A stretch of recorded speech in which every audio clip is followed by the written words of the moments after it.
Bayan, magandang umaga po. Ang Kuya Ed, no?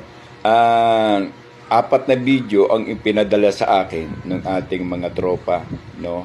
Ah, ah, ah, Kanina sa pagpasok nila sa Senate hearing, nagbigay ng initial concern si Pia Cayetano, no? Kasi alam niya na naandoon at parang asong ulol si Jumbik Rimulya.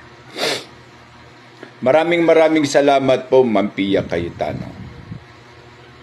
Pero ang hindi mo alam, ma'am, sanay na sanay ang mga Marines na yan, ma'am, sa balyahan, sa basagan ng muka. At sanay na sanay yan, ma'am, sa barakuhan. Dangan nga lang, ang unang nagpakita ng pamamarako, ma'am, o bayan, ay si Jumbik Rimulya.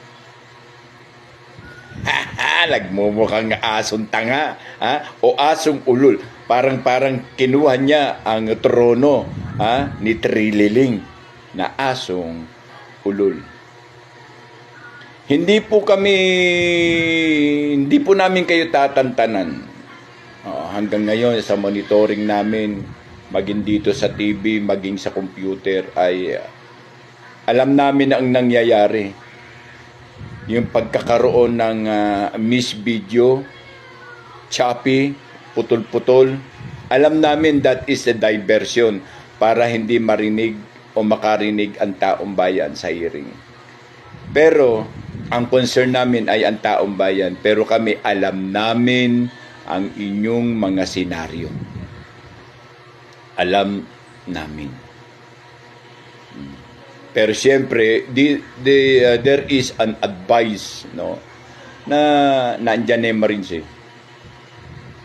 Naandyan na yung Marines. Sila ang magi-state witness to give appropriate information sa kung ano ang kanilang participation sa isang aktibidades. Inuulit po namin, maraming pong salamat, Ma'am Pia Cayetano. No? Inabot mo pa ang braso mo sa likod. Kahit physically you are a woman, Marines ang inyong pinoproteksyonan. Ma'am, nananahimik lamang po sila, but they are also prepared in everything last kung ano po ang mangyayari. So help me God. The things, ma'am, na inyong pinakikita ay para po sa kanila ay hindi po nila makakalimutan. They are very thankful sa inyo pong ginawa.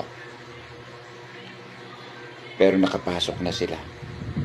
At mag-uumpisa ng magbigay ng mga characterized information kasi siyempre detail for detail po yan.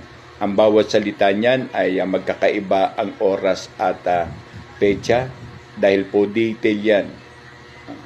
Dispatch through dispatch.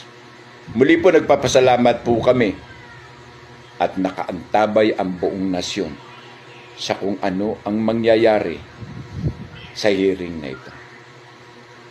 We fight as one, we still as one, and we still the soldiers of the Filipino people. Nagmo-monitor po ang Kuya Ed TV. Inuulit ko po sa inyo, muli po'y iiwan ko ang kataga dahil ayaw mat natin at sa gusto, ito ang darating. Ang lupang dinilig ng luha at dugo, ang siya pong basihan ng pamunuang tapat ang puso sa inang bayan. Muli po bumabati, gumagalang at rumerespeto ang Kuya Ed TV, patuloy na magmo-monitor. Magandang umaga po. Ang majority, ano ang majority? Ang minority pala, sila Bendalo. Supalpal, mulmulnyo. Bendalo.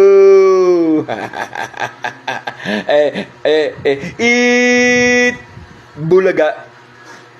Gunggong. Kala nyo mapapaniwala nyo ang taong bayan.